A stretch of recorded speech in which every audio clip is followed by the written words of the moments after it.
TikTok, time to rock. Good evening, good morning, good afternoon to everyone who's watching from all over the world. I am really interested in this Bill Maher, Mike Tyson clip we're about to watch. I was watching it a few days ago and then saw Bill Maher once again sharing his view that Jesus is a myth. And I thought, as soon as he mentioned Christmas, I thought, man, I really got to get Inspiring Philosophy on here with me. Because you kind of, you seem to get annoyed at that, don't you? It's become a pet peeve of mine. It started simple. It was like, hey guys, I did a little research. I found out Christmas has no pagan origin. Not a big deal. It's just Christmas. Who cares? And then like fundamentalists after fundamentalists like dug their heels in and was like, no, it is. And then atheists dug their heels in, no, it is. And I was like, guys, this is such a silly thing. Why are you digging your heels in? I mean, here's the data. This is just obviously not pagan.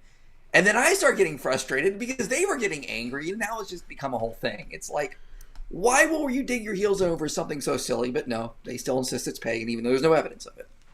Yeah, now I haven't followed enough Bill Maher to know exactly what he thinks, but it sounds like he thinks Jesus was just a mythical figure. Like, I don't know if he believes there was some historical figure, because all of the main things that would be agreed upon by historians, like Jesus' death on the cross, he attributes to Christians copying pagan myths about these earlier gods being crucified. Like, which is silly because crucifixion was a relatively new thing. Like, that's why it doesn't come up in the Old Testament at all, because it didn't exist when it was being written. Maybe towards like the end when Daniel's being written, but I mean, like, no, it didn't. It was like there was no evidence of any deity being crucified before Jesus. And I remember this was a long time ago, and it's back when they, like 2005, 2006, these pagan myths nonsense was going around, and anytime you looked up some specific claim, I don't remember which pagan deity it supposedly was, but the claim was, and this pagan deity was born of a virgin. And I went and looked it up, and he was supposedly born from a rock, right? Like a rock. Mithra. Yeah, so this deity sprang from a rock, right? But they don't say sprang from a rock. They're like, oh, but the rock didn't have sex, so the rock is a virgin, and so therefore we can run out and say, born of a virgin. And like, if you were a fan of this pagan myth stuff, if I were to see that, I would be like, whoa, I really need to proceed carefully here. If people are toying with the evidence like this and saying, oh, well, the rock didn't have sex, therefore the rock's a virgin, therefore we can run out and say Mithras was born from a virgin, just like Jesus, and Jesus was copied from that when it's a rock, I would really start going, wait a minute, maybe I need to investigate this for myself, because these guys don't seem to be terribly honest with the way they're presenting this stuff. Yeah, and even this year, there was some guy on TikTok I responded to who said that same thing, that Mithra was born of a rock, therefore it was a virgin. I was like, we're still doing this in 2022. Oh my God. That's what's really disturbing about this. It's like it doesn't matter how many times you correct. Like right before we went live, you and I mentioned that we were familiar with Bill Maher like 10 years ago putting this stuff out, and people blasted him for it, pointing out that he has no clue what he's talking about. He's spreading complete nonsense. And so we would assume that at some point he just, quietly abandoned that stuff. And yet I see this clip with Mike Tyson, and he's spouting the exact same nonsense, the same stuff that's been refuted and debunked over and over and over again. And I guess the takeaway is he just doesn't care. Right? He just doesn't care. And so the interesting part is that you've got these modern atheists, and they're pointing fingers at Christians. Ha ha, you dummies, you just believe in myths. Unlike us, where we just go where the evidence points, and everything he's spouting is a complete myth, and he just doesn't care. And it's I don't know, I find it's fascinating stuff. Yeah, I don't get it. But yeah, this is an experiment in human psychology that I've been doing for years with this kind of stuff. It doesn't matter how many times you correct them, they're still going to believe it, because humans, unfortunately, we tend to often believe what we want and not what the data shows, and we got to try to force ourselves to follow the data as much as we can. But for some people like Bill Maher, apparently that's harder, I guess. Yeah, and it's just, I mean, it would be one thing if if atheists came out and said, yeah, and keep in mind, I'm not talking about all atheists. I'm talking about the atheists who keep doing this, right? Keep doing this particular thing where they will spout complete nonsense, and it can be pointed out to them 1,000 times, and they just don't care. It would be one thing if they were to say, this is actually similar to like Sam Harris. He got in trouble for saying, I wouldn't care if Hunter Biden had the bodies of children in his basement. I don't care. The important thing is taking down Trump, right? And he got in trouble for that. But I mean, I wanted to make a video about this, but there's something really important going on, because what he was saying was, like, Trump is such a threat that, integrity and fair elections, that's all out the window because he's so bad. Now, I'm actually one of the few people who partly agrees. I agree that there could be someone so bad that's like, okay, we're not fighting fair anymore. Like Bonhoeffer and so on. Say, hey, look, okay, I'm a Christian. I believe in submitting to political authorities and stuff. This guy's so bad, I'm gonna go murder him, right? So you had like Christians saying, what do we do about Hitler? And there were people who said, no, this is so bad that even though we normally submit to authority, this is too bad. We can't play fair here anymore. So there could be something like that. Now, so the question is whether you think that Trump is so bad that, you're no longer gonna play fair. But anyway, what I found fascinating as far as relevance to what we're talking about right now is, as he's talking about that, he's saying this is so bad. This would be so bad for the country that you can't play fair anymore. And if you need to squash stories, it wouldn't matter what Biden, what Hunter, what any of these guys are doing, as long as you win. That's what's most important.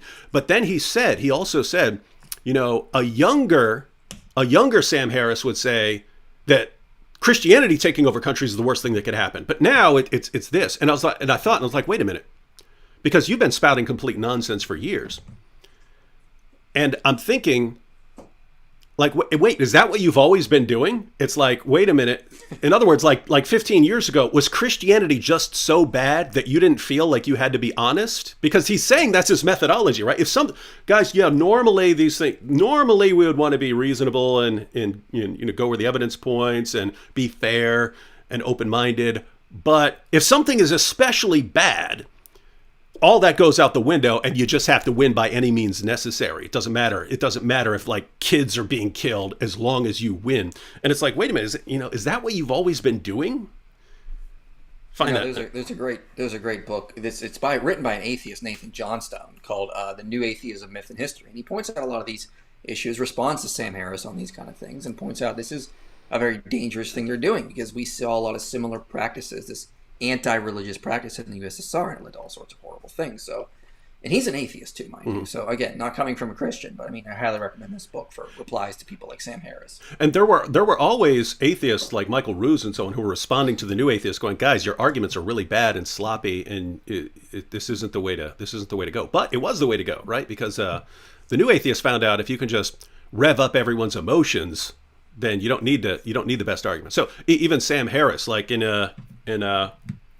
was it In the End of Faith? He said that the vast majority of history's religions were fought over religion. And when actual historians say it's around 6% of history's wars were fought over religion. So notice it's 6% is the reality, and over half of those are from Islam. But about 6% of history's wars fought over religion. And he's telling his followers the vast majority are fought over religion. And there just doesn't seem to be, it just doesn't seem to care, right? That he's right. massively misrepresenting the reality. And again, it would be one thing if these guys were to say, hey, we're biased and we make mistakes, and who knows? Yeah, we're trying. We're gonna get all this wrong. But we're the champions of reason and logic and science, and all you morons, you just go with what you hear, and you never stop and verify what you believe. You just hear it from somewhere and you believe it and pass it on like morons. It's like everything you guys say. Oh boy, it's exactly everything in this clip that Bill Maher is spewing out. It's just things he's heard. It's nothing he can verify. It's crap. All right, so maybe let's want to go ahead and check some of this out. Yeah, let's do it. Yeah. Now, those of you in the comments. I'm sorry for not interacting as much with the comments as I have in the past. It's because right now, not for all future, but right now I'm on a little screen and I have a ton of stuff open, so it's hard to get the comments up on the screen. Normally I have multiple monitors open on me. I just don't right now. So normally multiple monitors, and I can see the comments and so on. So, but yeah, let's go ahead and check out some of Bill Maher. And what this is really, this is interesting because this is Bill Maher talking to Mike Tyson. He can tell very quickly that Mike Tyson, and for the rest of this entire live stream, let me say I love Mike Tyson. I grew up when Mike Tyson was in his prime, and awesome fighter before he fell off. And I really just like the guy in general. I think he's a pretty, deep down, he's a pretty good guy who's been through some messed up stuff, and I can relate to that because that's a lot of people I know. But anyway, Bill Maher realizes very quickly that Mike doesn't know a lot about like origins of Christianity and so on, so he can say whatever he wants, and then Bill Maher takes advantage of this. But let's go ahead and look at a little bit of this. You believe in Jesus? You believe in Prophet Muhammad? Well, I definitely don't believe in Jesus. Okay, that's cool. Why not? Why not? I'm just curious. I think the better question is why? Why would I? Because I'm not 10. Okay? Because, I mean, it's obviously an ancient myth. And, right off the back. I'm not 10. Well, right off the back, the condescending nature of some of these anti-theists like Bill Maher is beyond belief. Just like, think of all the scientists like Francis Collins or like professional philosophers that have done great work, like from Richard Swinburne to Alvin Plantinga. They're all 10 to you, Bill. They're all that immature and stupid. Like, just the condescending nature you get. Could you imagine like a Christian coming and saying, "Well, I'm not an atheist because I'm 10, because I'm not 10." It would be incredibly condescending to the very professional people that have PhDs and are experts in their fields. Just assume they don't know what they're talking about. You get this from a lot of anti-theists, and it just really shows. They go on to say that religious people are very immoral. This is very immoral. Like later, Bill will say in the clip, talk about how immoral religious people are. How condescending is this, Bill? Like, it's incredibly condescending and immoral for you to treat other people like they're immature idiots just because they have a different belief than you. Yeah, and I really think, because there are a lot of atheists who aren't like that. And it's something where it just seems like that's what was easy to sort of weaponize. You know what I mean? Like I was an atheist in the 90s, and I knew maybe 4 or 5 other kids in the school who were atheists in my high school. We all had sort of the same, okay, yeah, I think these guys are not terribly bright for believing this stuff, but who really cares? It's not like it has any terrible effect on us. Whereas then the major shift with the new atheists was, if we get everyone's emotions riled up because Christianity is coming to destroy you, and it's going to destroy science, and it's going to destroy the world, and it's going to oppress you, and it's going to take away, they're going to come after atheists and so on, and they're all stupid, and they all just believe in these myths like 10-year-olds, and they're like little kids with daddy issues and so on. So we have to destroy this, or we're all going to die. And that's what actually worked, right? It's like the less rational and the less careful you are, the more it works in the age of the internet. Mm-hmm. Exactly. All right, so we want to keep watching Bill here. even the Jesus story, his biography, is completely unoriginal. You know, all the gods that came before him had like the same birthday. And the same story, though, as well. The same story. The same, yes, disciples, like 12 people. Many of them were crucified. The Sumerians on had some the same Jesus. Okay. Hang on, did you get? Well, now I'm gonna interpret that as a slip of the tongue, because it said all the gods before him had the same story. So notice it's gone from, again, I'll take that as hyperbole, but it's before it was, look at this God and he shares this element, and look at that God, he shares that element. But now the time after being refuted on this for years, he's to the point, everyone had the same story beforehand. 12 disciples, crucifixion. Matter of fact, let me give, this is a quote. Let me give the quote here. This is from his movie Religulous, claiming that the Jesus story wasn't original. So he doesn't go into a lot of detail with Mike Tyson, but he does. He goes into more in Religulous, where he actually gives details. So he says, written in 1280 BC, the Egyptian Book of the Dead describes a god, Horus. Horus is the son of the god Osiris, born to a virgin mother. He was baptized in a river by Anup the Baptizer, who was later beheaded. Like Jesus, Horus was tempted while alone in the desert, healed the sick, the blind, cast out demons, and walked on water. He raised Asar from the dead. Asar translates to Lazarus. Oh yeah, he also had 12 disciples. Yes, Horus was crucified first, and after 3 days, 2 women announced Horus, the savior of humanity, had been resurrected. Now, those are very, very specific claims all of a sudden. Like, he's going into lots of detail, like every detail about the life of Jesus matches up with Horus. Yeah, it's all BS, and he should know this by now.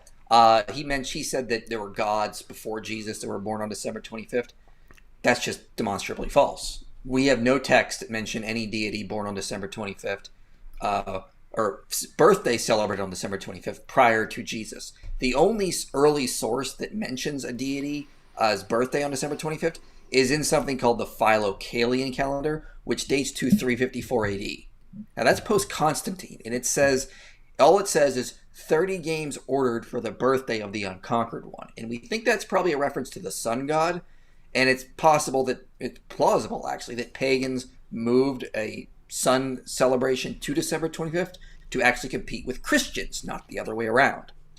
He mentioned earlier earlier pagan deities having 12 disciples. Again, no texts say that. There are no deities that were ever crucified, like Horus. I mean, that's just nonsense. I mean, I don't know where this stuff comes from and why it keeps getting repeated, but it's just one of those lies that spread around the internet and no one ever facts check it. And again, I mean, it's similar to Islam in that if you look at a lot of Islamic apologetics, a lot of it's just total nonsense, right? Like, so, if you argue as a Muslim that there's a creator and so on, then okay, you can make your case there. A lot of what the Dawa gangs use is just complete deception. Like if you say that the Quran has been perfectly preserved right down to the letter and that there's no difference anywhere between any 2 Quran manuscripts, that's completely, totally, idiotically false, and every Muslim scholar on the planet knows it's false. And yet, it's what they tell their followers. And what they found is that if you're in an atmosphere of ignorance where no one knows anything about Islam, you could say whatever you want. So you can say to a feminist, Muhammad is the greatest feminist who ever lived. And if you're talking to a guy who hates feminism, Muhammad is the only thing that can save you from feminism. You can just adapt your message to whatever people like. And so you can spread a lot of completely false things if you're in an atmosphere of ignorance. And so notice, if you're walking up to Christians 15 years ago and you say, did you know about Horus, who was baptized by this guy who was later beheaded and he had 12 disciples and all that? Christians don't know about any of that stuff, so they just go, what? And anyway, it just spreads really, really rapidly. And it's just amazing that this is coming from the people who claim to be against spreading nonsense, and yet they're the new champions of complete nonsense. Yeah, there's a lot of nonsense in this, but let's I even see, unfortunately, some atheists I know online. Like I've seen stuff on MythVision, unfortunately, and I like MythVision, but sometimes he interviews some people, and I'm like, what? But they're trying to push a more, I guess I would say, scholarly approach to this idea that Jesus is sort of based off pagan deities, or like he's a Jewish version of like some dying and rising motif from the ancient world, something like that, and it's bad. Let's look at a couple of these deities. We will get how bad this is. So let's take, for example, they'll say Inanna. I mean, in the clip that Bill Maher is about to go through, he's going to mention Sumerian text. So Inanna was an ancient Sumerian deity, Akkadian Ishtar.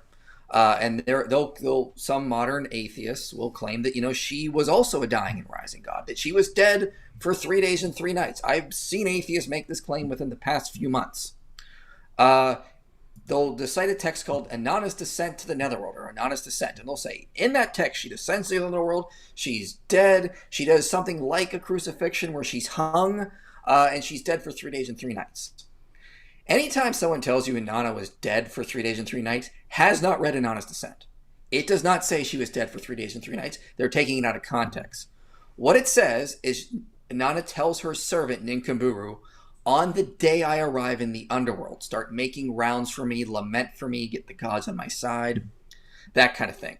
Then Inanna descends, and she dies. Then it cuts back to Ninkaburu, and it says, after 3 days and 3 nights, Ninkaburu started making the rounds for Inanna. So the 3 days and 3 nights in that text corresponds to Inanna's descent to the underworld, not her death. Because it's aligned with the text of Ninkaburu making the rounds. So it doesn't say she was dead for 3 days and 3 nights. It refers to how long it took her to get to the underworld. 3 days and 3 nights, and then Ninkaburu started making the rounds, that kind of thing. It also doesn't mention anything like a crucifixion. She's pronounced dead by the gods of the underworld, and then they take her dead body and they hang it on a hook. Then eventually the god Enki sends down these genderless creatures to resurrect her, kind of, so to speak, but really they just give her some sort of special water or a plant, depending on the version you read, and she comes back, and then she's got to spend half the year in the underworld, and someone's got to take her place, kind of thing. So her descent in that whole structure corresponds not to some sort of physical death and resurrection, but with the vegetation cycles. They'll try to say things like Baal is a dying and rising god. They'll try to make this argument. The problem is all of our texts on Baal are highly fragmented, and scholars are quite divided on if Baal is a dying and rising god. Some say he was, some say he wasn't. But there was actually recently an Arabic inscription that was found much later which references Baal, and it's in a paper called Echoes of the Baal Cycle in Sephadio-Hismanic Inscriptions. And it doesn't say that. It says Baal is cut off indeed, but not dead. So it references the Baal cycle, but it doesn't say he was dead, so he probably isn't even a dying and rising god. So we just don't see any, I say all that to say we don't see any evidence of this sort of strong motif that Christians could have been trying to play with or turn Jesus into a dying and rising god. And even one of their own scholars, Trygve Medinger, that argues there were dying and rising gods in the motif, he tries to say Baal is, and he makes an interesting case, but I think Mark Smith has a better one. He concludes his book, The Riddle of the Resurrection, saying, there is no evidence for the death of dying and rising gods as vicarious suffering for sins. There is, as far as I'm aware, no prima facie evidence that the death and resurrection of Jesus is a mythological construct drawing on the myths and rites of the dying and rising gods of the surrounding world. The death and resurrection of Jesus retains its unique character in the history of religions. So Bill Maher is just wrong. Even some guy who argues there may have been dying and rising gods says that the resurrection and death of Jesus is nothing like these motifs or anything. There's no way we could even think that this is some sort of copy or part of the ancient Near Eastern motif of dying and rising gods. The scholarship just doesn't support this notion. And it's just weird because, think about it. The Romans crucified a lot of people. And if someone were brought to them as claiming to be some sort of king and so on, or Messiah or something like that, and they were worried or they just wanted to calm people down. Not a lot to make us think that they wouldn't crucify someone like Jesus. And so it would make perfect sense for Jesus to be crucified. And so put it this way. If you're going to say, Jesus was crucified, therefore it must have been stolen from this earlier, this God who was supposedly crucified because the God was put on a hook or someone. Are you going to do that with all the crucifixions? Every record we have of people being crucified, copying a... I understand if you're an atheist, a naturalist, you want to avoid the supernatural elements and so on. But the basic story of a guy, and he had, Jesus is going around, he's got his disciples, he gets crucified. A few days later, they're claiming that he rose from the dead. These are things that even atheist scholars regarded as facts about Jesus. But the sort of out of touch internet atheists, they're even explaining that stuff away, like historical bedrock of Jesus, and they're tossing that into the myth category and doing a really, really lame job of it. Well, if Jesus was a copy of these dying and rising motifs, we should see evidence of literary borrowing. Like, we see that Matthew is trying to paint Jesus as another Moses figure. Let me write, like people do this today. They try to write, about a Barack Obama as if he's a new Abraham Lincoln. People do this all the time. Matthew tries to do this with Jesus. Like, he's a new Moses figure leading Israel into the Exodus or the Promised Land, this kind of thing. So if they were doing that, we should see this type of literary borrowing. To give you a pretty clear example of where this shows up, in the ancient Near East, there's the Epic of Gilgamesh. Everyone knows this tale. And in it, there's a flood account. We know that the author of the Epic of Gilgamesh got his flood account from an earlier work called the Atrahasis that also has a flood account. Why? We can see direct evidence of literary borrowing. He's borrowing terms, the way of writing in this specific passage on the flood, literary borrowing. Same with the Gospels. We see they're clearly drawing from the Old Testament. Jesus fulfilled this. Jesus fulfilled that. Literary borrowing. We don't see any evidence of this in the New Testament when it comes to pagan deities. They're not drawing from the tales of Romulus or Asclepius or any of these deities. They're not. And so what mythicists or people who think this motif exists have to go off like these vague associations. Like, oh, well, Asclepius healed people. Jesus healed people. Coincidence? No, because deities did that quite often. It happened. So they'll do things like that. Like Romulus was taken up to heaven in a whirlwind. Jesus ascended into heaven. Well, coincidence? Yeah, there's a motif in the ancient world of deities going up into heaven. I mean, if you're going to go that far, then the account of Romulus being taken up into heaven by a whirlwind is a copy of the prophet Elijah being taken up to heaven in a whirlwind. And no scholar would make that connection. Yeah, I mean, using this methodology, you could explain any actually historical figure, right? You could pick any historical figure. So Obama, George W., Biden, Bush. I mean, any of these guys. You could point to any of them, and then find people before them who had similar characteristics, and say, "You see, it's a copy. This person is a myth." And it's just an insane methodology. And then you look at what they do in order to arrive at that, and how they got to twist all this information about these gods, and just the silliness of it. I mean, one, you had Jesus was obviously a first century Jew. He had followers. He was crucified. His followers were later claiming that he had risen from the dead. If you ask them what's going on here, they're appealing to Old Testament prophecies and to information that was available to everyone, right? So they would say, this wasn't done in a corner. Crucifixion's a public event, and they're saying we're the witnesses of him. And so the information they're sharing about Jesus, it's based on things that people in general knew or things that they knew, and then claims of fulfilling Old Testament prophecy. So the idea that these guys are sitting there, hey, let's pick some details about some of these Egyptian and Sumerian gods, and let's put together a story about our guy. I mean, how does that even get off the ground, right? Like, it's one thing to share a myth and people know that it's a myth, right? It's something else to say, this guy over here, you're saying this in the first century, mind you, this guy over here was just crucified. And he was crucified. It was crucified by Pontius Pilate. And here's all the details about him. That would be very weird, because now you're claiming that it's this historical thing and that there are all these witnesses of it. It just seems like a bit much to get off the ground if you're just putting together this sort of Frankenstein god, right? Because you're taking all these pieces of these other stories of these other gods and combining them into one thing, and then trying to make it sound like an actual historical figure, and then it's successful. You actually pull it off. You say, hey, we're going to take a bunch of this stuff. I mean, guys, just imagine how difficult this would be if you took a bunch of like Marvel movies or something. You took a little detail about Thor, a little detail about Iron Man. You combined it into some guy and you say, and that was my neighbor. I mean, I don't know. Good luck trying to get that off the ground. Anyway, the biggest thing is the Jews would never have gone for something like that. They were vehemently anti-pagan in that time period. And for them to sort of say that, oh yeah, the God of the Old Testament, the God of Israel, Hashem, Adonai, he's actually like this man who came and did all these things that other pagan deities did. It would have been basically blasphemy.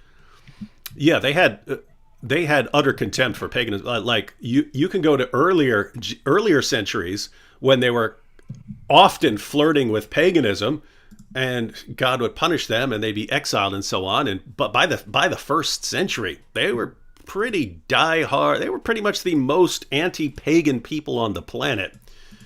And so the idea that the most anti-pagan people on the planet are all going, you know what we need? We need to adopt all this stuff from these gods and goddesses from centuries ago and really impress people, put together our new Messiah figure. We need to win favor. And I'm pointing this out because that's Bill Maher's position, that they actually took all this stuff, rolled it up into a ball in order to sell it.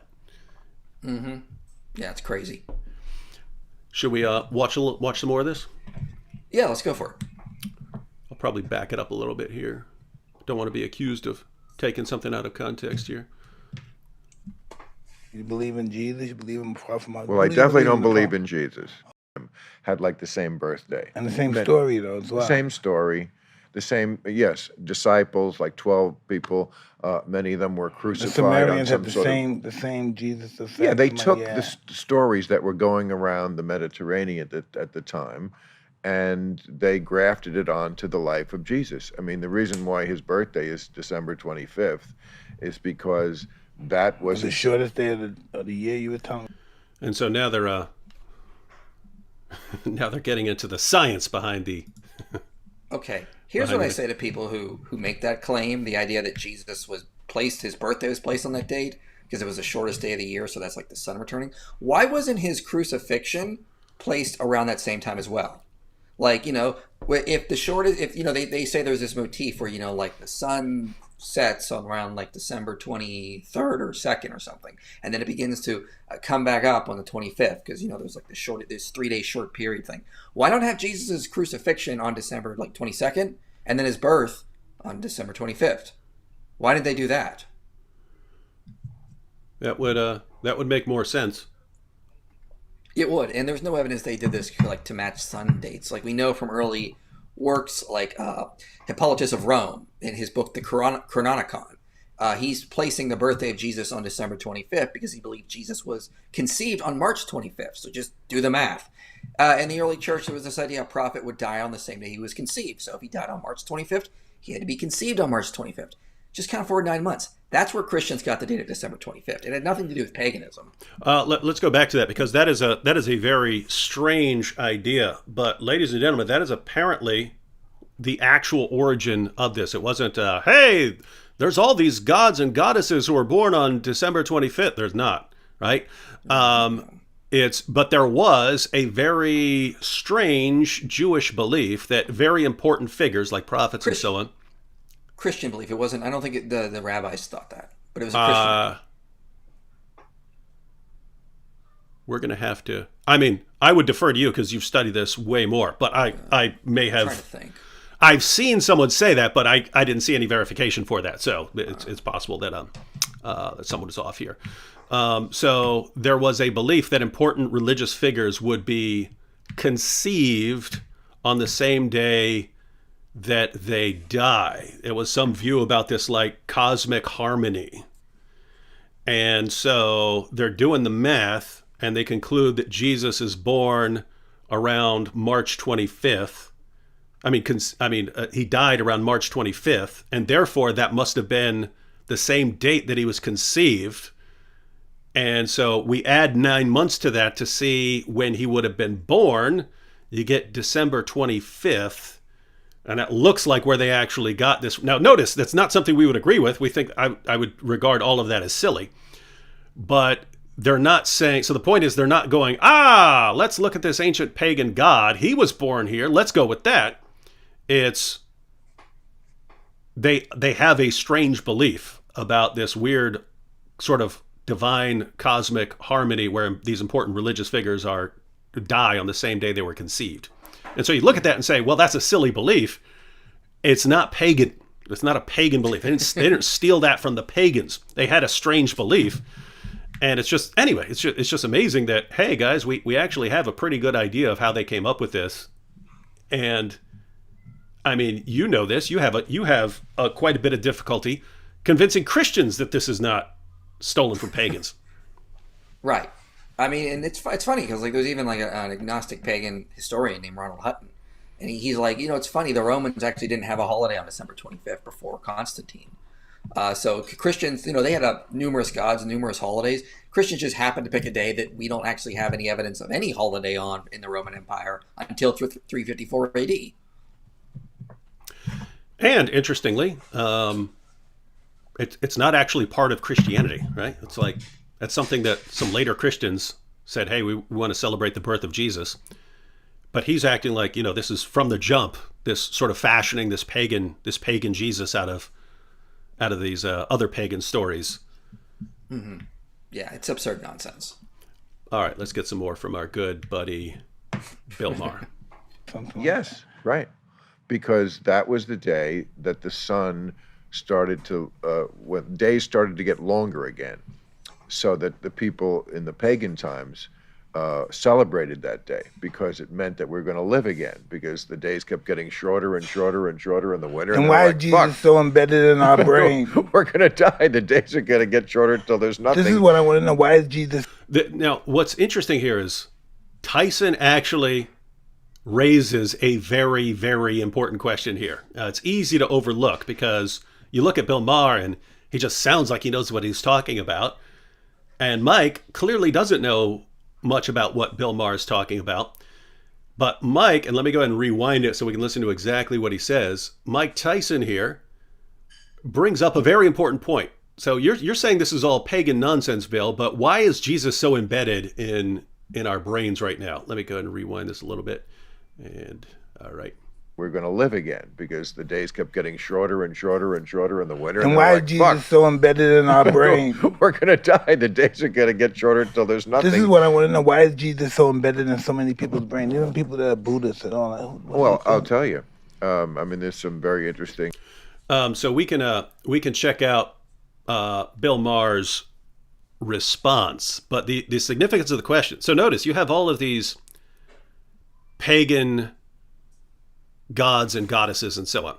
And Bill Maher's position is, they have all these parallels to Jesus. They don't, but he seems to believe that, these guys are getting baptized and crucified and resurrected, and they've got 12 disciples and so on. And then the guy who baptizes one, he gets beheaded just like John the Baptist. And then he raises a guy whose name actually translates to Lazarus, and total, utter, complete nonsense.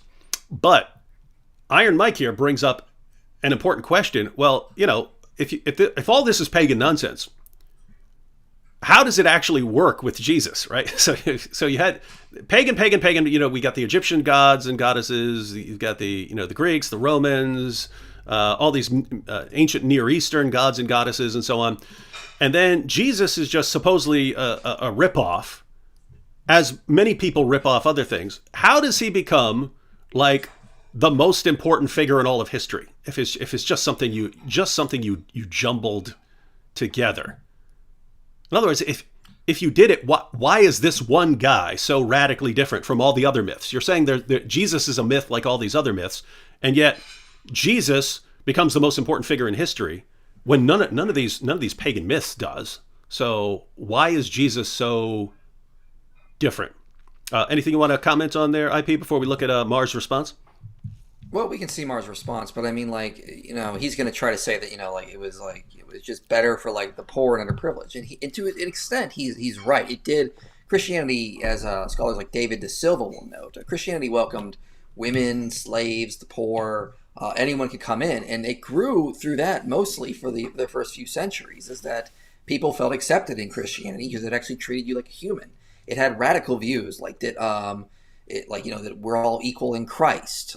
You read the book of Philemon, for example. It talks about slaves are your equal as well. You just can't mistreat this. This is your brother in Christ. You need to treat him like an equal. So David De Silva will argue that this was actually undercutting a lot of norms in the ancient world and making new radical statements about equality. And of course, it spread because it actually treated people like equals, and I would argue that it had a lot of good evidence early on for its support. It had eyewitnesses. It had people that actually saw Jesus rose. It wasn't just something that they were making up. But that's a whole other topic.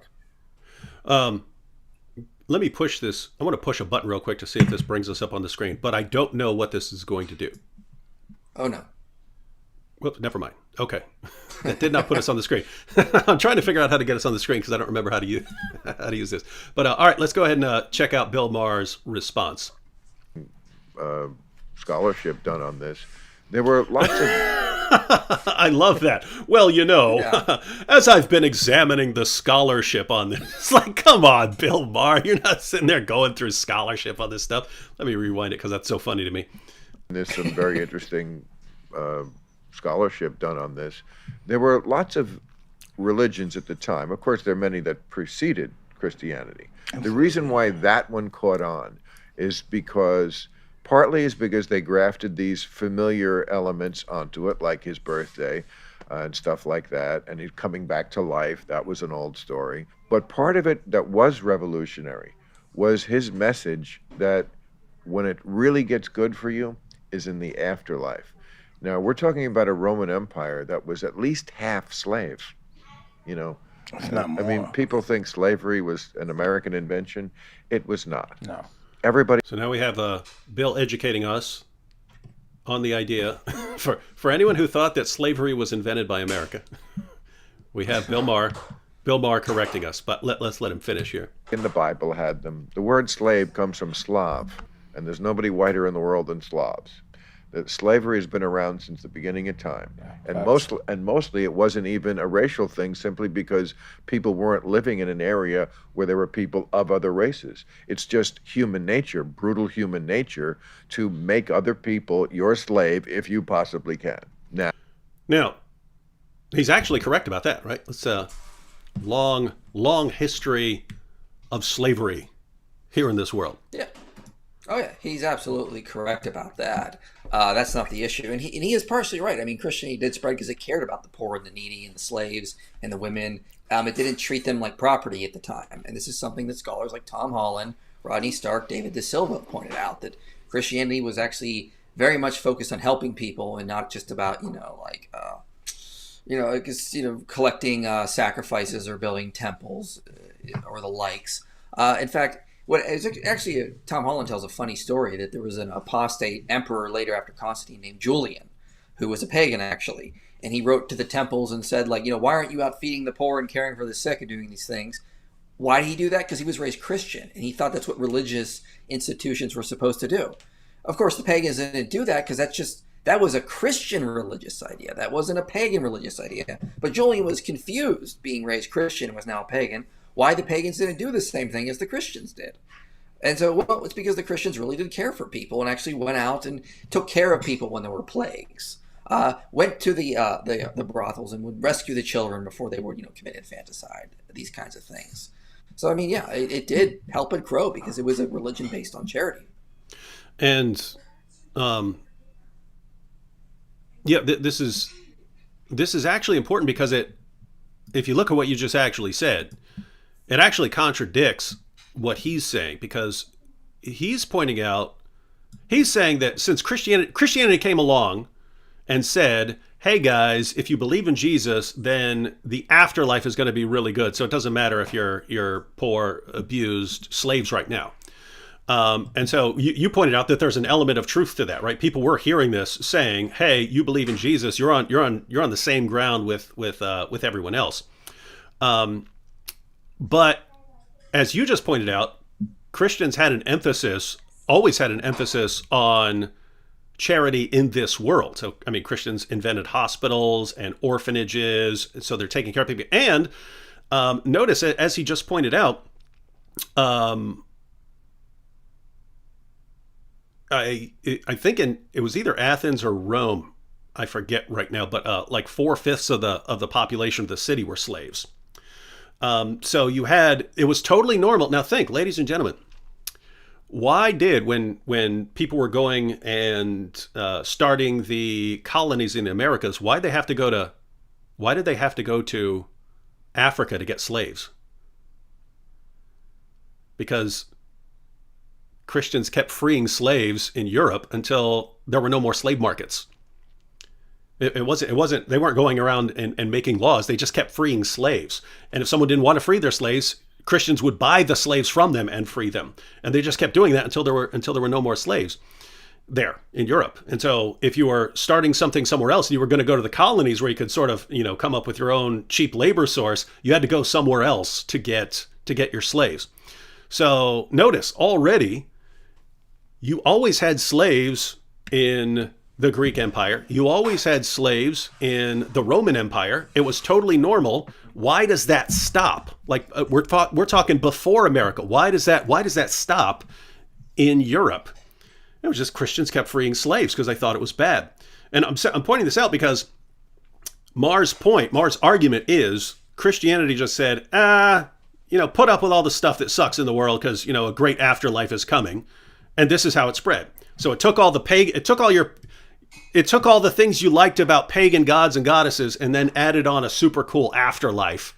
And that's how it spread. But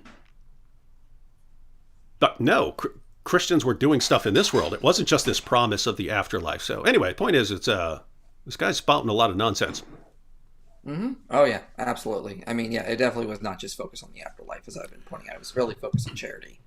And I'm sure we'll get to this, but it's this funny idea because he's going to point a finger at Christians for slavery here, as we often get people pointing at us. We're the most we're the most anti-science people. We're the pro-slavery people. It's like all the stuff that Christians did, like abolishing slavery and starting the scientific revolution and stuff. All the stuff that Christians actually did and accomplished in the world, we get. People point at us for being the opposite, and atheists declare themselves the champions of it. It's just it's fascinating stuff. Yeah, I like how you pointed out. This is what did you call it? A study in psychology or something like that.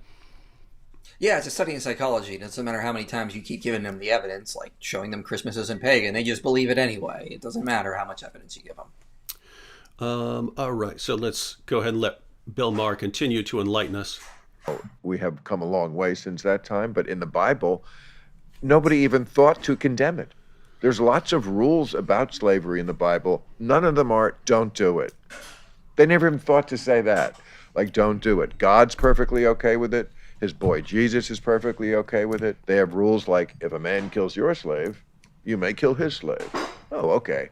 That sounds like a good little... But nobody ever said, maybe we shouldn't do this. Maybe we should put that in the Ten... Maybe we should put that in the Ten Commandments. I never read the Bible, so I don't know. Well, I have. Well, I have, Mike. I've studied the scholars. Everything this guy's saying is I don't know. It's really weird. I'm sure we have a lot of thoughts since now we're actually onto the topic of slavery here. But let me bring up a passage real quick. So this is Romans 13. I want to give the Christian perspective on some of this. So this is Romans 13. The heading there, fulfilling the law through love. So verse 8, owe no one anything except to love each other. For the one who loves another has fulfilled the law. For the commandments, you shall not commit adultery, you shall not murder, you shall not steal, you shall not covet, and any other commandment are summed up in this word, you shall love your neighbor as yourself. Love does no wrong to its neighbor. Therefore, love is the fulfilling of the law. So you look at what the Apostle Paul says here. He's saying, guys, you're looking for a list of commands here. Just focus on this one, love other people, and you can figure out what to do. You don't need to be told not to. You don't need to be told don't steal. You don't need to be told that, because if you understand I'm supposed to love other people, then you're not going to steal from them. So what I find absolutely amazing is someone like Maher will complain, you don't have this command, free all your slaves or something like that. Where, Paul said, if you can get your freedom, and so on. But he's looking for a command, hey, abolish this practice. When the Christian the point of the Apostle Paul is, I don't need to give you all these commandments. Focus on loving people and watch what happens. And then what happens? Christians end slavery. And then the complaint is, well, the Bible didn't stop slavery. What are you talking about? It did stop slavery, just not in the way you're saying it should have. Right, exactly. It did. And scholars will note that the earliest abolitionists were Christians. The abolitionist movement was predominantly Christian. Quakers were a huge proponent of ending slavery. They fought vehemently against it. Yeah, two thirds of American abolitionists were actually clergy. They're actually like pastors and so on. Like 2/3 of the abolitionists, of the actual abolitionists, were clergy. Exactly. And the earliest person to ever call for the abolition of slavery was a Christian, Gregory of Nyssa. He was the first person to say slavery should be abolished. Why did he say it? Because he thought that's what the Bible was teaching. It's amazing that all these Christians throughout history, the ones that were really studying the Bible and really serious about it, came to the conclusion that slavery should be outlawed. And it's not just me saying this. This is experts and historians. There's a guy named Robert Woodbury who ran a really interesting model. He argued basically that it was missionary activity that led to things like democracy, civil liberties, more education, banishing things like child brides and widow burning in places like India. So Christianity, Christian missionary activity, led to more freedom, democracy, ending slavery, these kinds of things. And this was an actual scientific model he ran to show this. Roland to Salem ran a similar model and found similar results as well. So yeah, this is we can actually show this via some scientific studies as well as numerous work in history as well, that it was Christianity that was the one that was the main driving force for ending slavery on a global level, and still is, in my view. I actually view modern atheists as heretical Christians, because they absorbed so many of the ideas that Christians spread, and then they just throw out all the foundations. So notice, as far as Christians freeing slaves, notice what they have here. So we're all created in the image of God, and everyone is worthy of a certain level of respect and dignity because they're created in the image of God, to such an extent that Peter could say, honor all people. Notice, honor all people. Hard to do that if you're, stealing from them and, slaughtering them and so on. But so by the time you get to Christians, it's human beings are created in the image of God. We're commanded to love other people, to love our neighbors. We're told that God so loved the world that he gave his only begotten son. And we're told that there's no favoritism. So that's what the Apostle Paul says when he's talking to masters, and he says there's no favoritism with God. And these are the ideas that circulate. These are the ideas that end with the abolition of slavery. So these ideas lead to the abolition of slavery. Then you have modern atheists who grow up in an environment where these ideas have spread, and atheists accept them because they're just those are the ideas of the culture that they're part of, and then they blame Christianity for being pro-slavery and view themselves as the champions of anti-slavery. When, notice, if Bill Maher and all these other atheists are just like spouting the ideas that are common in their culture today, what reason do we have that if they were in a different culture where slavery is totally normal, they would be abolitionists? And how could you possibly defend abolitionism as an atheist? Yes, you could say that you as an atheist don't believe in slavery. Of course you can say. How would you refute an atheist who is pro-slavery? How would you tell him he's wrong and that your whatever moral framework you have doesn't allow that? How could you possibly defend it? Right? That you should not enslave another person. How would you possibly defend that as an atheist? All you can do at the end of the day is just say, no, don't do that, or it's wrong to do that, or it's wrong to oppress other people. And none of those claims could you actually defend against someone who disagreed with you, given your shared framework. And so anyway, it's just amazing stuff that there's no concept of gratitude here, right? There's no concept of thank you, Christians, for abolishing slavery. Those are the pro-slavery guys. Somehow us atheists came up with this, even though it's total fancy. Well, let me just quote Tom Holland, who I believe is an atheist, this last time I checked. He wrote a book called Dominion about how Christianity gave rise to all these moral values and inspired liberalism and all these great, wonderful things we take for granted. But in the ancient world, slavery was just basically the norm. Everyone just accepted it. When Christians started to take their abolitionist ideas around the world, Tom Holland notes they took it to places like the Islamic world, like Morocco. And the governor of an island off Morocco basically said, when these abolitionists showed up, he said, he was a Muslim, he said that abolishing slavery is against our religion. I cannot entertain it, think of it, or interfere with it in any way whatsoever, end quote. So when Christians got this idea of like that slavery was wrong, when they started exporting it to the rest of the world, it was rejected by Muslims and other groups because it was just the norm of the way thing has always been. Again, it was the abolitionist movement was mostly run by Christians, and that's not me saying this. This is historians saying this, like Tom Holland or Seymour Drescher as well. I mean, this is just what they say. And so, question why? I mean, Bill Maher pointed out. He said, "Hey, slavery existed long before America," and he points out there were all these religions before Christianity. It's just amazing to me that the one religion that comes along and says, we really need to do something about this slavery because we're all created in the image of God. We're supposed to love each other and so on. That's the one that atheists point their finger at. Yeah, it's just awesome it's ironic because Bill's sitting there with Mike Tyson, who's an avowed Muslim, and I mean that wasn't the religion that ended slavery. To be fair. All right, let's continue a little bit. Well, as a historical document, it's interesting, and it's certainly fundamental to understanding our civilization. So I took it as scholarship when I was in college. But do I believe it? Of course not. It was written by people in the Bronze Age who didn't know what a germ or an atom was. It's a bunch of nonsense, and it's wicked also. It's full of ethnic cleansing, slavery. Again, just the fact that slavery is not condemned. They have a list of 10 things you absolutely should not do, but slavery and rape are not on the list. This is How ridiculous the Bible is you're that? talking about? The Bible, Bible. yes, the Bible. It's actually quite ironic because the Bible, I think, is like the most sold book. But isn't there so many? I don't know. I don't want to say nothing about The most like Bible. bought. And this is interesting because you got Mike Tyson here, and he's going, I don't want to say anything bad about the Bible. He doesn't want to say anything bad about Jesus. Doesn't want to say anything bad about the Bible. And he's talking to someone who is sort of steamrolling him by spouting complete nonsense. But Mike doesn't know how to refute this stuff because, again, the vast majority of people don't look into these Egyptian pagan parallels and so on like that.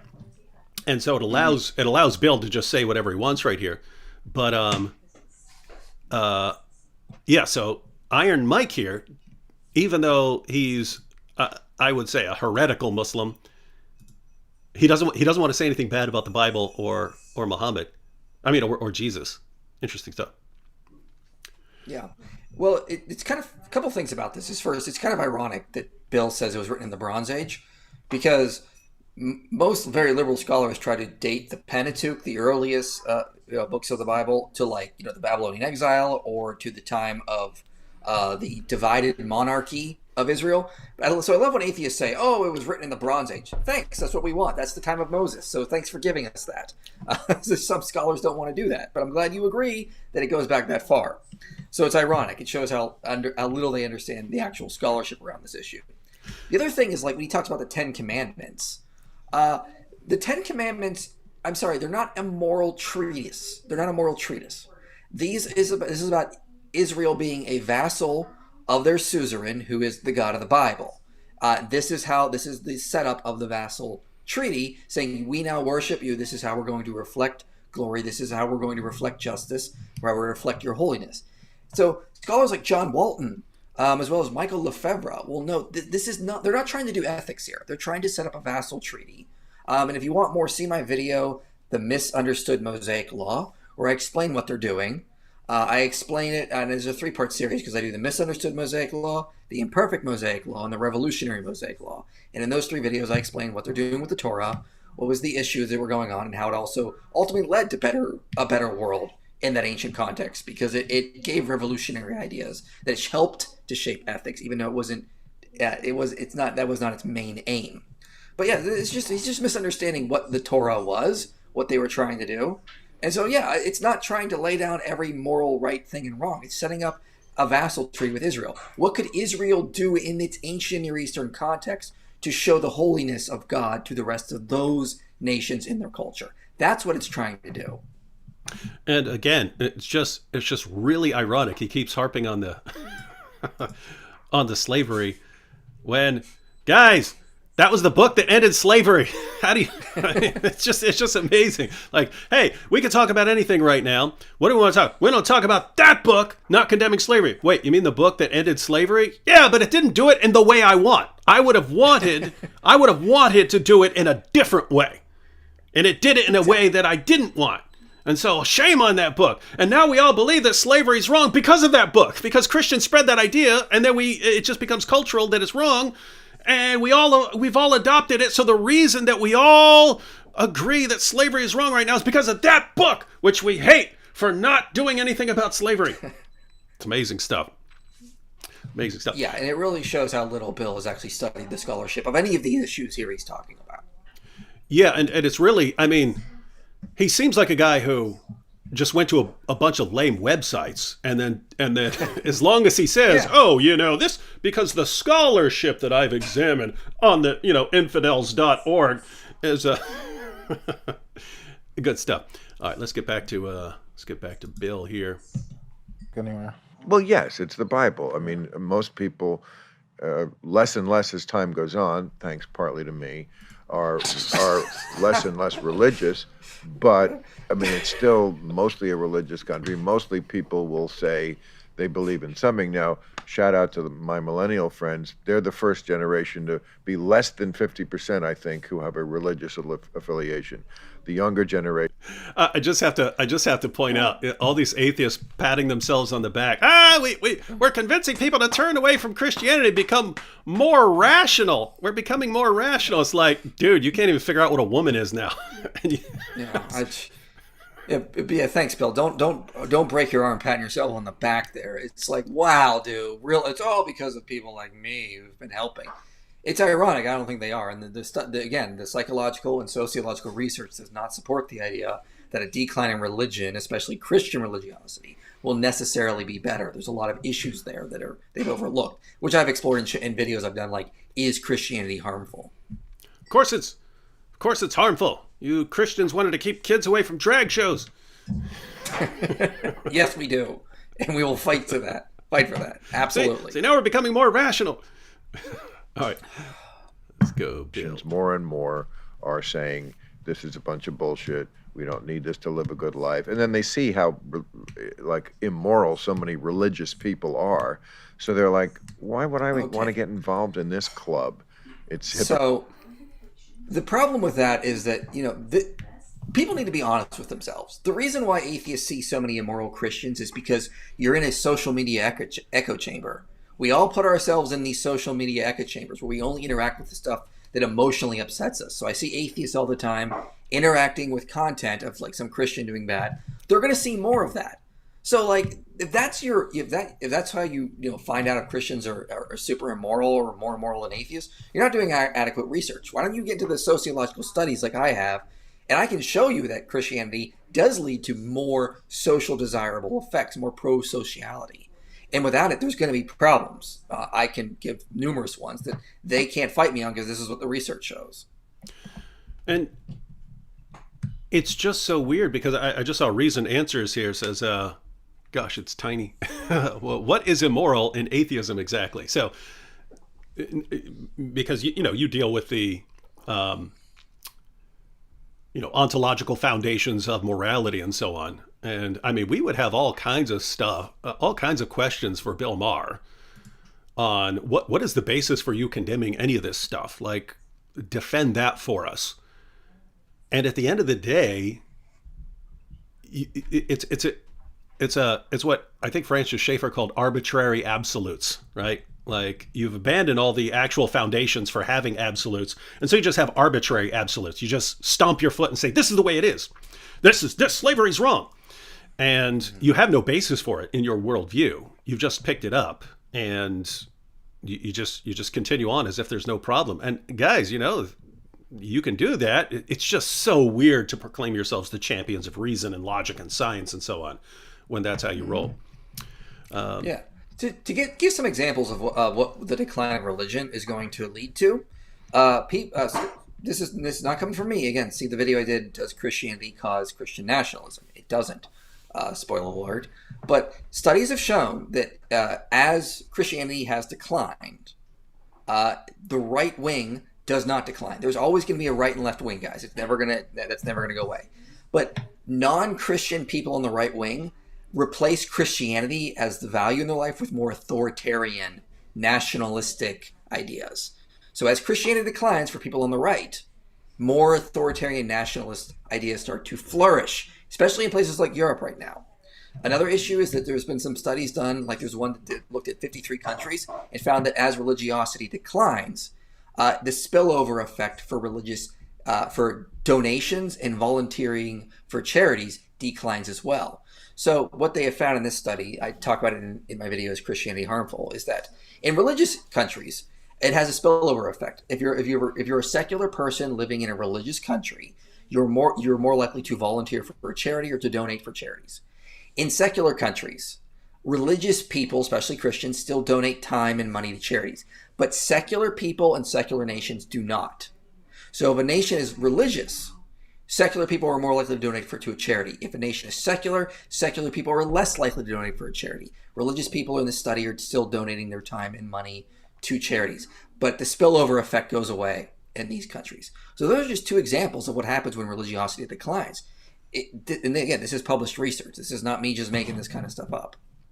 Richard Dawkins several years ago was commenting on the decline of Christianity in Europe, and he said, I have mixed feelings about the decline of Christianity because I think it may have been a bulwark against something worse. Right? So even exactly. Notice what he's saying. Guys, even though I really don't believe in Christianity, I think there may be some worse things out there that it was protecting us from. And, just going along with what you're saying, notice, you're comparing, Christians to others in terms of, things like charity and so on.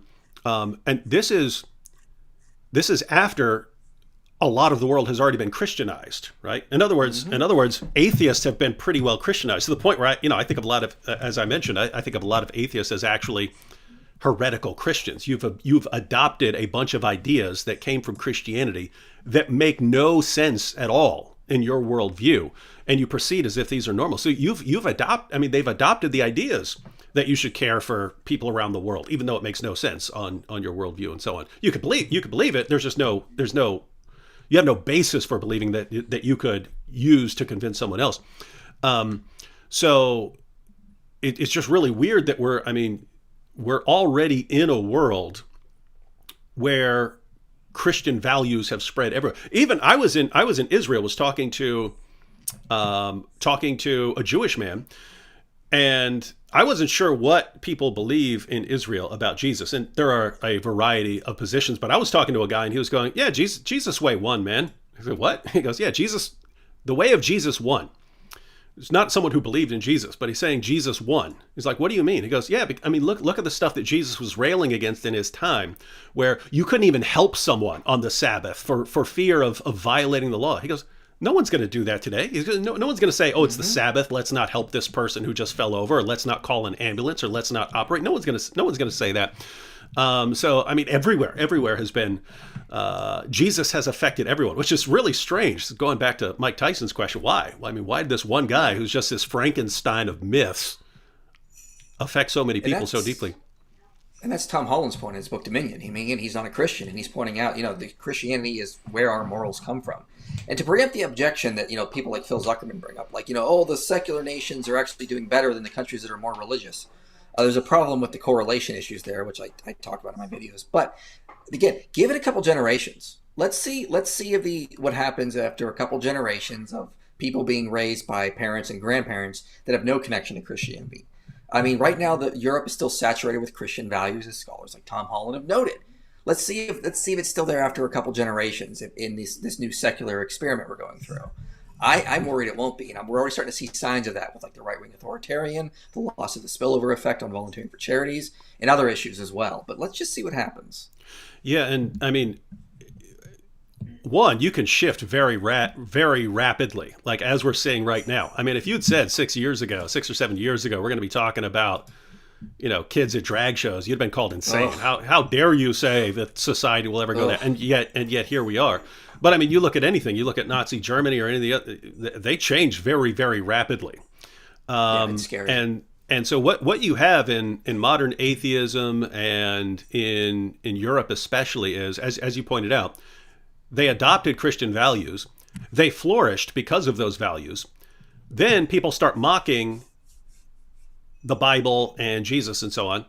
And people, oh, okay, let's start throwing that out, right? Because it does have an impact. Just, this is stupid. Stupid people believe in that. Smart people believe in this. You can actually affect people over time by constantly calling something stupid and then saying smart people believe this. They're not attacking the values in the same way, right? They're not saying, there's no foundation for this value. There's no foundation for this moral claim. They're not attacking them in the same way. So they're just hanging on to them. They're attacking all the foundations for those moral values, but they're not attacking the actual values. And so you haven't gotten to a stage where someone just comes along and wipes those things away. But yeah, let's you're sort of running on the fumes of Christianity, right? Exactly. You had a bunch of cultural momentum from Christianity. Now you're saying let's do away with Christianity, and then you're saying, we've rejected quite a bit of Christianity over the past couple decades, and we still haven't fallen apart. Yeah, we'll see how that goes. We'll see how that goes. Exactly. All right. By the way, IP, we'll try and wrap this up here pretty soon. But send me any of the videos that you referenced. Send me the links, and I'll pin those. I'll pin all of those. Yeah, I'll get them for you. No worries. All right. Critical. It's not real, and it doesn't speak to me. I just believe religion is your conscience. You know what's good and what's bad. Yeah. You know Well, what's wrong, that's what's right. that's your conscience. That's not religion. Yeah. Religion is something different. I mean, if How that do you could be define your religion?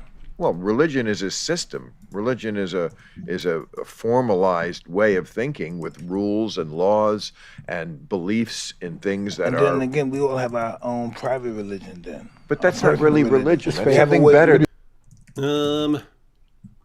What is he talking about? That's not.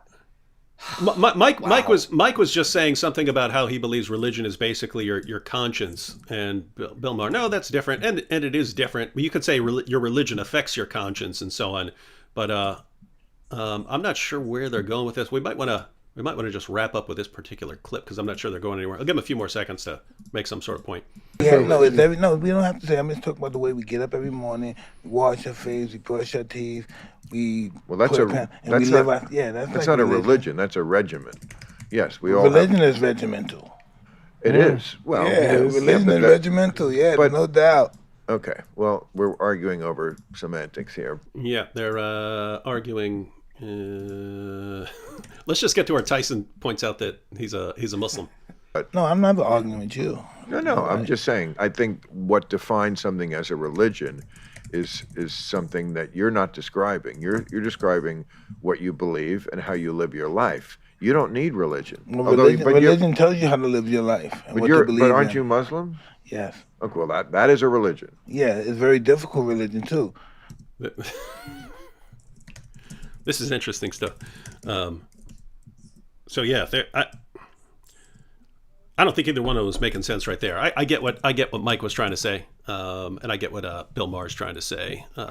But yeah, I don't think they're adding anything more of value right now.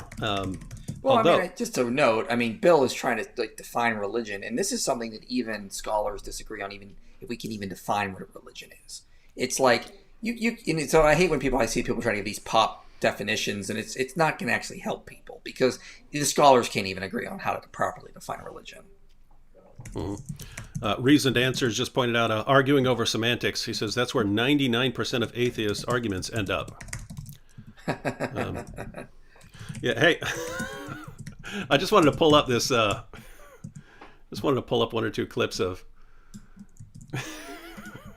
So this is Iron Mike after he was making his comeback, and he was challenging Lennox Lewis to fight. But it's interesting. Tyson seems to have really mellowed out over the years because when he converted, well, I'll just let him illustrate. Okay, thank you, Steve. Mike, was that your shortest fight ever? I bear witness there's only one God, and Muhammad's blessings and peace be upon him as his prophet. All praise be to my children. I love you. Oh God, man, what? Is this your shortest fight ever? Assalamu alaikum, Maida. I don't know, man. Yeah, Lennox Lewis. Lennox, I'm coming for you. I was going to rip his heart out. I'm the best ever. I'm the most brutal and vicious and most ruthless champion there's ever been. There's no one can stop me. Lynx is a conqueror. No, I'm Alexander. He's no Alexander. I'm the best ever. There's never been anybody as ruthless. There's no one that can match me. My style is impetuous. My defense is impregnable. And I'm just ferocious. I want your heart. I want to eat his children. Praise be to Allah. Have you not heard that before? I'm going to eat his children. No. All pray. I'm going to eat your children. I'm going to eat his children. All praise to Allah. That's Mike. So that's Mike back in the day, and shortly after his conversion to Islam. I wanted to look at one more because he seems to have mellowed out through the use of drugs and his modern view. Because I'm only pointing this out because I still get claims from Muslims, because any sort of famous person who claims to be a Muslim, they like use that as some sort of evidence. Like, Mike Tyson is a Muslim, so how can you refute that? It's like, wait, I don't agree with much of anything that Bill Maher said when he was talking about Jesus and the Bible, but Tyson doesn't seem very knowledgeable about these matters, so why would you be throwing that in people's face? But look at what he actually says when he's talking about drugs. You want to experience being God for a few minutes? That's what it does. Mm-hmm. Introduce you to God. What do you mean? Will you see God? Like you have like you see him, or you're equal to him? You are him.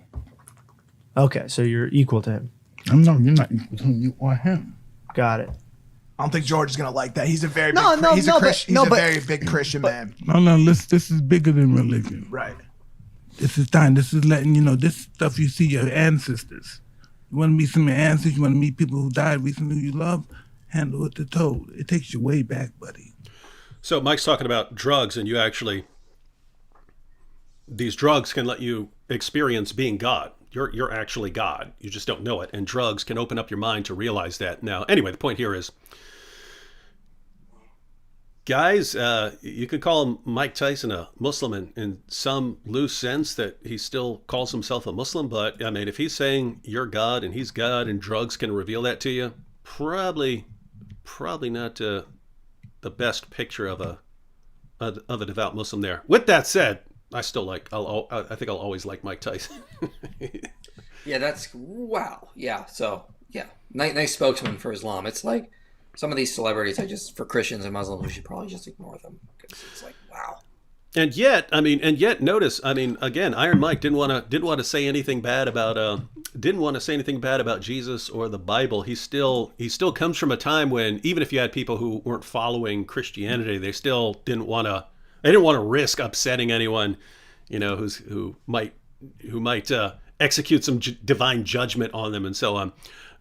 Whereas, Bill Maher's from a different group of people.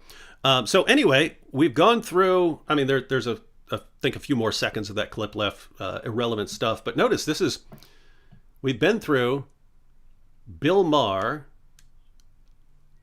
not just like he just went to a website and so he didn't know any better. You're talking years and years and years after his ridiculous, absurd claims have been shown to be nonsense. And because they are, right? You could just look at what the actual sources say, and he's spouting complete nonsense and just doesn't care. And then he's talking to people. He's talking to Mike Tyson, who doesn't know anything about these issues. And that's fine because, notice, Tyson's a fighter. He's not someone who spends a lot of time studying historical documents and so on. But there are all these people watching. There are all these people watching. They're watching Bill Maher, who sounds like he knows what he's talking about, even though he doesn't, talk to Mike Tyson, who doesn't know what he's talking about, but is honest about that, right? So notice, neither one of these guys has any clue what he's talking about. One of them acts like he knows what he's talking about, and the other just sits there. And so the people who are watching, wow, Bill Maher is so knowledgeable on these issues, and it's total nonsense. Well, he implies Christians are stupid because we have not surpassed the intelligence of a 10-year-old. He talks about how immoral Christians are because millennials reject us. But in this whole thing, he's coming across as a condescending, arrogant jerk calling Christians that have the intelligence of 10-year-olds, and he demonstrates how little he actually knows about this topic on the scholarship on it. So it's just kind of an ironic argument. I think his arguments against Christians being dumb and immoral are actually projection, if we're going to be honest, because that's what we just saw there. And again, it would be one thing for atheists who come out and say, hey guys, we're all biased in our minds. We've all absorbed a lot of ideas, and it's hard to figure some of this out. And so I know you're doing the best you can. I'm doing the best I can. So it's not, but the champions of the movement just aren't like that. We're the smart ones. We're the scientifically minded ones. You guys are morons. And you look at what they're saying, and it's just, this only works in an atmosphere of ignorance. And the sad part is that people don't know enough. I mean, that's the sad part. That if people actually knew enough, or if people notice, people don't actually need to know all of this stuff ahead of time. People just need some good habits. Like when someone comes along with some claim that undermines what you believe, go look that up. Go do a little bit of research before you just jump on it. Instead, they take these ideas. They remind me. I've talked. Vocab and I were talking about urban legends. Right, like you've got these urban legends, like people taking their candy to the hospital to have it X-rayed because of all these old ladies who are putting razor blades in candy. No record of it happening ever, not once. The idea that if you're driving down the street and someone's got his lights off and you flash your lights at him to tell him to turn his lights on, that it's actually a gang initiation. That gang's going to come and kill you for flashing the lights because that's part of the initiation. Never happened. There's no record of this ever happening. The story of a guy who walks into a bar, gets greeted by a hot woman who drugs him, and then he wakes up in a bathtub full of ice and his kidney's been removed. It's never happened. None of these things have ever happened. They spread so fast, they spread so rapidly, that the people who come along and correct them and say, no, actually, there's no record of anyone putting razor blades in Halloween candy and passing it out. The myth spreads too fast. And you've got atheists who are claiming to combat the myth of Christianity, but they're doing it by spreading complete myths and not by being these champions of reason who are just soberly examining the evidence. And so notice, ladies and gentlemen, it's the same thing. It's the same thing with manipulators, right? People who manipulate other people. You're not going to change the situation by convincing the manipulator not to manipulate. You're not going to do that. You're only going to change the situation by making yourself a hard target, right? Making yourself a hard target. Meaning you have to become the sort of person who isn't as easy to manipulate. That's how you ultimately, because a manipulator manipulates because that's the easiest way to get what he wants. That's why he does it. Mm-hmm. If people change and manipulation no longer works, well, the manipulator has to drop that manipulation tactic, right? It doesn't work anymore. Well, it's the same thing with this situation. These guys become the champions of atheism because people they fall for it. They keep falling for it, and they keep propping up people who spout the most nonsense. And the only way to you're not going to change Bill Maher. You're not going to change Bill Maher or Sam Harris or Richard Dawkins like this by telling them, hey, you guys are spouting nonsense. You have to become a hard target. You have to become the sort of person who's going to, hey, that doesn't sound right. Let me go look that up and then come back and, hey, you're actually wrong, and I can show you you're wrong. And that's what you ultimately have to do. We can only hope that a good portion of the population eventually does that. Absolutely. If people want to know how to deal with new atheists, this is a great book, again, as I said before. It's written by an atheist as well. So check this out. All right. Well, how about we, before we sign off, we watch a few clips of this holiday classic. Okay, go for it.